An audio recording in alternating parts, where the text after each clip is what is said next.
his stutter went away. And when I heard him say that, that's how it was for me. When I drank, I just kind of got a break from me, from all this thinking about myself in my head. So, and that's what I thought fun was, because I was so wound up like a spring. Now, not at this age, but I wasn't comfortable from the outset. So fast forward, in the interest of time here, I'm in high school. I mean, we just partied and got loaded all the time, did drugs. I mean, I'm a child of the 80s. So I was in high school in the mid 80s, listening to Van Halen and Metallica and smoking cigarettes in the smoking section. Can you imagine they let people smoke on campus? It's awesome. Outside the library, all of them, everyone didn't look at us. We're all wearing leather jackets and long hair. And, one day I got called into the counselor and she said, well, Paul, you're on the 5-year plan is the way it is. Because, all I did was get loaded on the way to school, get loaded at brunch. We would go out. There was a guy in my school that was 21. He was having trouble.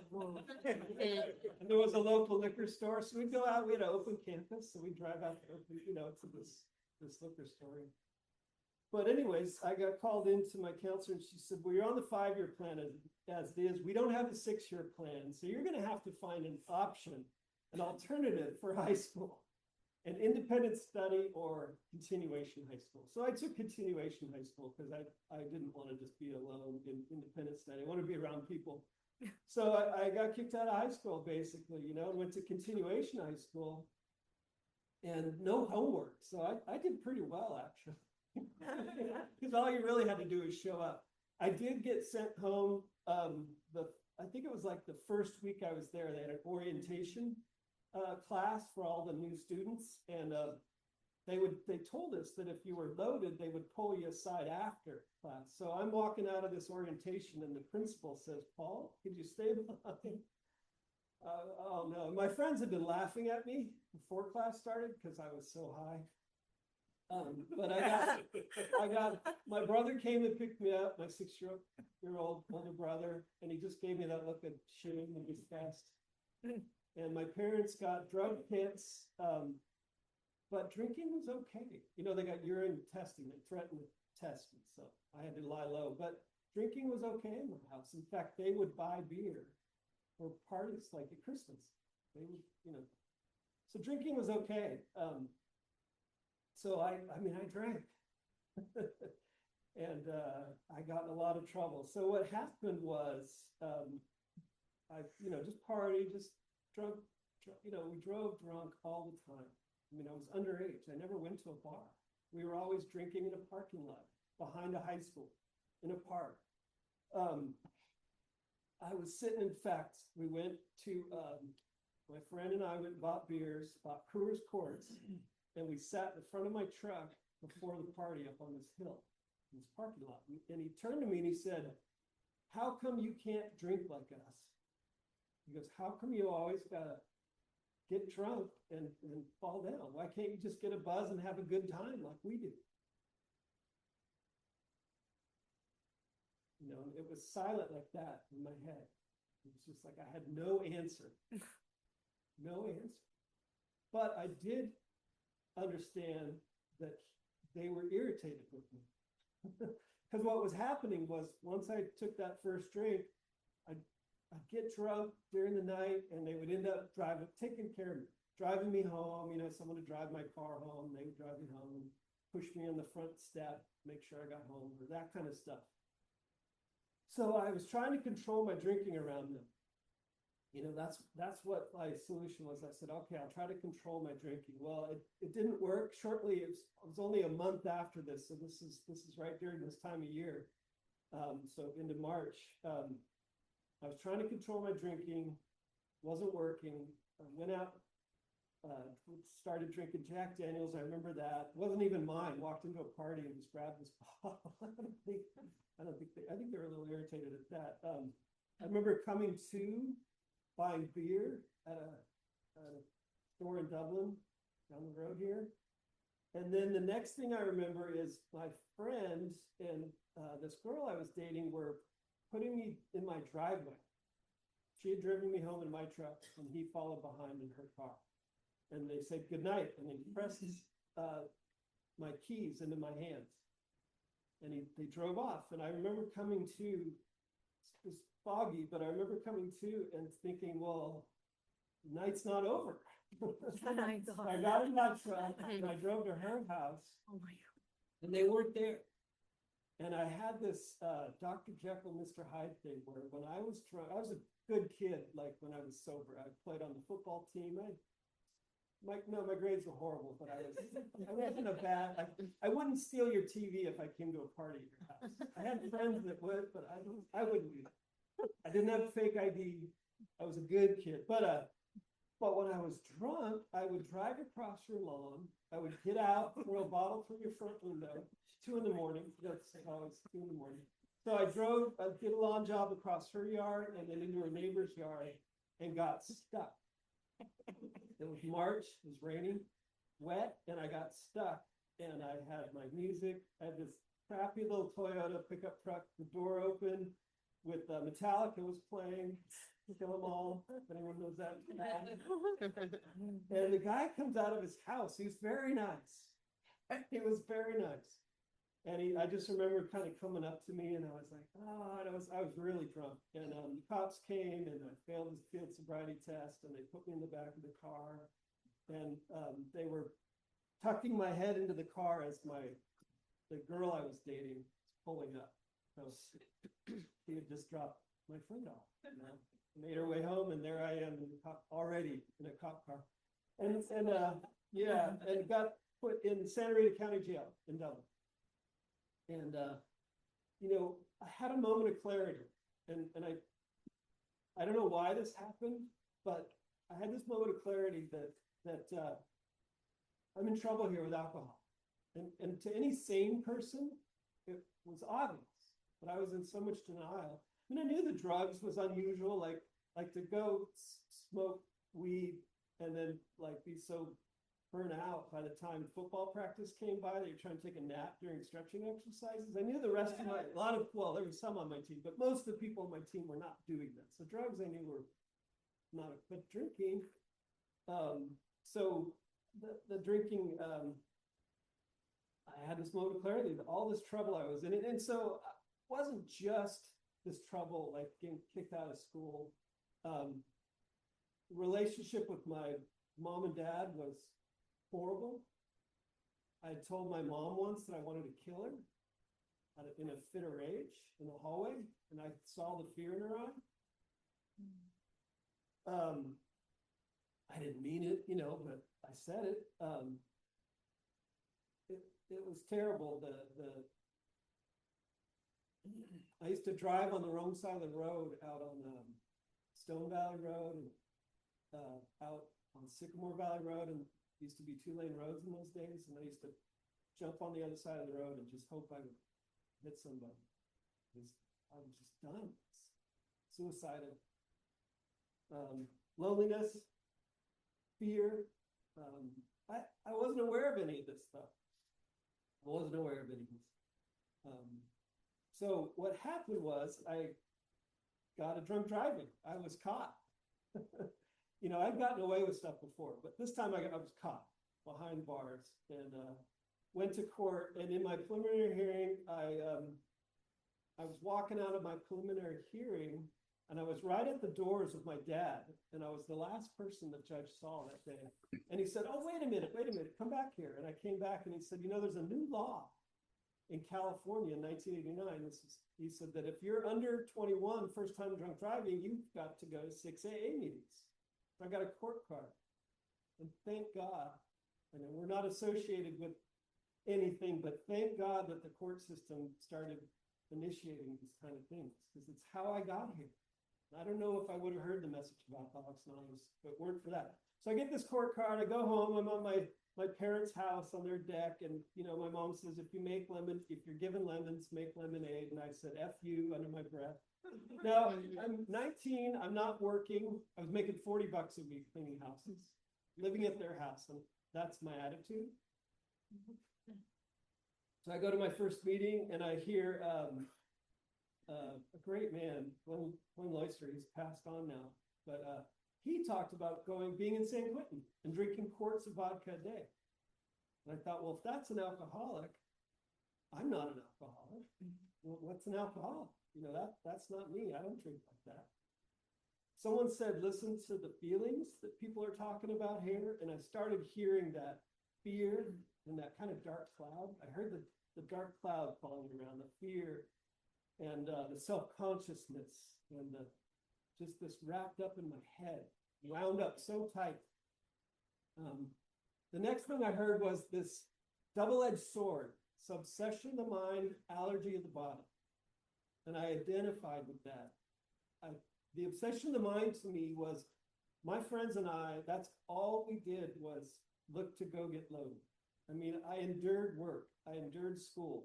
I was just there so I didn't get in trouble so we could go get loaded. I mean, I was always thinking about getting drunk, getting loaded. And the allergy of the body, I had an answer for my friend. He said, why can't you drink like this? You know, because I remember taking that first drink and it kind of going down my arms and then thinking, oh, I'm in trouble. Because what would happen is I was a blackout drinker. So I would end up, you know, it was the next morning. I'd have to call my girlfriend, where's my car? And then she was pissed. And then, you know, so that's just the way it went. I would take a few drinks and next thing you know, it's the next day. And so I identified with that. And then what I heard was it's a lack of control. It's the real symptom of alcoholism. You know? So it didn't have to be how old I was, where I drank, how much I drank. It's what happened to me when I took that first drink. You know? And that I couldn't resist taking that first drink. That's where I'm going to end up. I'm an alcoholic. That's my natural state. So let's see here. So, you know, what they told me at this first meeting, my options were insanity, institutions, or death. You know, and I was listening because I'd been in the institution. I mean, one night in jail, no big deal, but it was a big deal to me and my family. People in my family just didn't go to jail. I was in a lot of trouble. And so I was listening. And they said, or work the 12 steps. Don't take that first drink one day at a time. Can't get drunk. You don't take that first drink. Made sense? Get a sponsor and work those 12 steps. Come to a meeting. Don't drink. Come to a meeting. You know, try to help someone. You know, we got these chairs over here we need cleaned up. We had ashtrays in those days. I guess we still have ashtrays. So that was what you know, my options were. I didn't really want to work the 12 steps, but I didn't want to drink. For whatever reason, grace of God, I call it, why I don't want to drink. I didn't choose that. I didn't want to be here. I thought life was over. I was 19, not going to ever be able to drink again. I called a childhood friend of mine when I had 90 days. I said, I got 90 days. And he goes, what, so you can drink again? You know, and I was like, what am I going to do with my wedding? What am I, you know, all those stupid ideas or old ideas. And I was going to be amazed because I had very limited thinking. My sponsor says, you know, Paul, you're a lot of things, but you're not a visionary. And it's usually around my fear, right? My fear is I come up with the worst case possibility of things. And I have no idea that there's so much beyond that. And I'm always amazed. So speaking of George, I'll talk about my sponsors. So they said, pick someone you want what they have. So I met this man, George. I just liked what he said in meetings. I went up to him outside in the parking lot, said, George, you can be my sponsor. And he said, well, let's talk about it. He says, do you have a big book? And I said, yeah, I think it was at home. He goes, and he had one in his hand. I remember this. He goes, okay, well, you open it up. And he goes, that first page is blank. He goes, you lick your fingers and you turn that page. He goes, can you do that, Paul? And this is literally what he said to me, right? And then he said, well, okay, the first 164 pages, the program of Alcoholics Anonymous has described how to do it in those first 164 pages. Because if you read a page a day, you can read those first 164 pages twice in a year. He goes, can you read a page a day, Paul? And I said, yes, George, I think I can read a page a day. So his reverse psychology of motivation was great. But he did ask 3 questions. I wrote them down. He asked me to write them down here in the front of my big book, so I still have it. He said, am I an alcoholic? Do I want to stop drinking? And do I want to do it with Alcoholics Anonymous? Think about those 3 questions and call me tomorrow. And eventually, after about a week, I was able to answer those questions. And he said, and I answered, yes, I'm an alcoholic. I want to stop drinking and I want to do it with Alcoholics Anonymous. And he said, if you couldn't have answered yes to all 3 of those, there's nothing I could do for you. If you don't think you're an alcoholic, if you don't want to stop drinking, and if you don't want to do it with Alcoholics Anonymous, that's all I have to offer you. That all I have to offer you is the steps of Alcoholics Anonymous through the big book and through the 12 and 12. And I'm so grateful that he did that, because he wasn't trying to give me George. He said, I don't have George's ways. I have Alcoholics Anonymous way. And I'm so glad, because God forbid if he gave me George's way. I mean, God forbid if I gave you Paul's way. You would be in trouble. I'm sober because of outside of myself, my higher power, the power of this fellowship. So the other important instruction they gave me is said, when I read the big book, read the black lines, not the white lines in between. Which is so important. How did he know? How did he know how my mind operates, right? Because, I mean, things like, helping another alcoholic to get sober, that's not really what the black lines say, does it? I mean, it kind of does, but it's carrying the message. When I try to help another alcoholic, it's not my responsibility to get anybody sober. I can't get you sober. I can't get me sober. So that's not what it says. Read the black lines. So I love that he knew that my mind is thinking, it's reading these things and twisting them into shoulds. And, the happy, joyous, and free. Oh, if I'm sober and I'm working the steps, I should be happy, joyous, and free. That's not what it says in the book, Because God wants us to be, we're sure. But it doesn't mean that I'm going to be happy, joyous, and free every single minute of the day. It's a false idea that I put on myself. No one else, myself. So let's see. I've just got a few minutes left. I would be amiss if I didn't mention I was in young people. So, I was 19. So finding young people in Danville was super important. But I think the importance of that, it wasn't just young people. I was part of the whole fellowship. Went to all kinds of meetings, mixed meetings, men's meetings. Now there's men's meetings and stuff, but I went to mixed meetings, young people's meetings, just as part of, and did service. When I got done with those steps,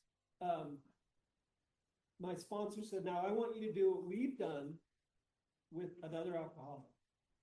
And sure enough, within that week, this 16-year-old kid named Little Dave, little guy, full of personality, full of ego, he came up to me and said, would you sponsor me? And I called George, and I said, what do I do? And he goes, what did we do?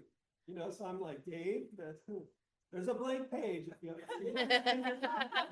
you turn that page, stuff, and he said, if you ask this guy to go read the book, go read the prefaces. Call me tomorrow. You go read them. So here's what happened. I'm sitting there like 2 a.m. I'm like in junior college. This kid, I told him to go read the prefaces and then call me tomorrow morning. So I'm reading them. And I'm like really reading them, where when I did them with my sponsor, I kind of read them. Sometimes I was sincere. Sometimes I just skimmed through it because I knew I was going to talk to him the next day and I didn't want to lie. Yes, I read it, George. But this time I felt responsible. And the light bulb went on. This kid was my teacher. He was my teacher. And what a gift. And this kid taught me everything. We went to an A's game once and everyone piled into my pickup truck and I asked for gas money at the end and he crumpled up a $1 bill and he flicked it at me and hit me in the chest and blew away in the parking lot. I'm 20, he's 16, and I'm pissed. What a little punk, Well, this program taught me to talk to him. So I drove him home from a meeting that night. We pulled in. I said, "Hey, Dave, earlier today when I asked for gas, but that really bothered me. It wasn't okay. And I dealt with something just normally, rationally. And that's simple lessons that AA taught me to deal with. This kid was my teacher. So I've probably spoken enough tonight. I've got more notes. I can go on if you want, but no, I mean, good. 5 minutes. I'm going to wrap it up with kind of what it's like today. I've told you a lot about. So I've just continued. That I think why am I still sober? Why do I still come here? My sponsor asked me this question. Why do you still come to AA?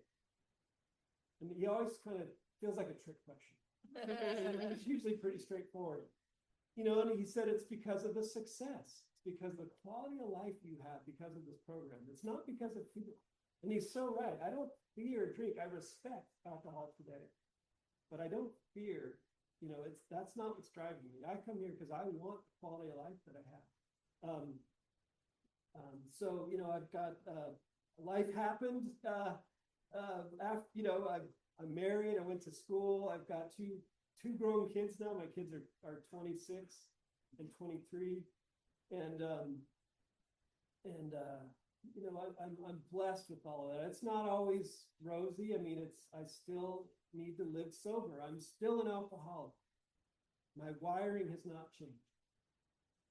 But AA comes in, and through the program, through the steps, through this fellowship, what I hear here, what I do here, it short circuits the way I'm wired.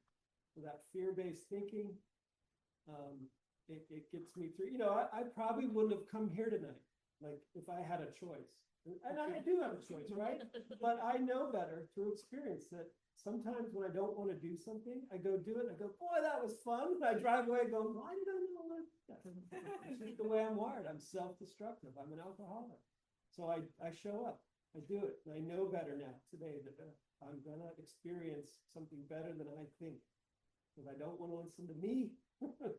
Like my sponsor said, I may be lots of things, but I'm not a visionary. So I'll end with that. I'm very appreciative to be here tonight, and thank you.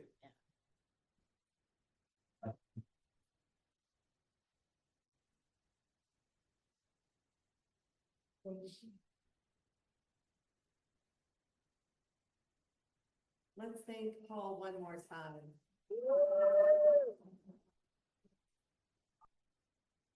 All right, and it is birthday night tonight. So we'll have birthday people come on up. And if you would like to take a chip tonight, please line up to the right here by length of tonight. And I'll hand it over to Julia.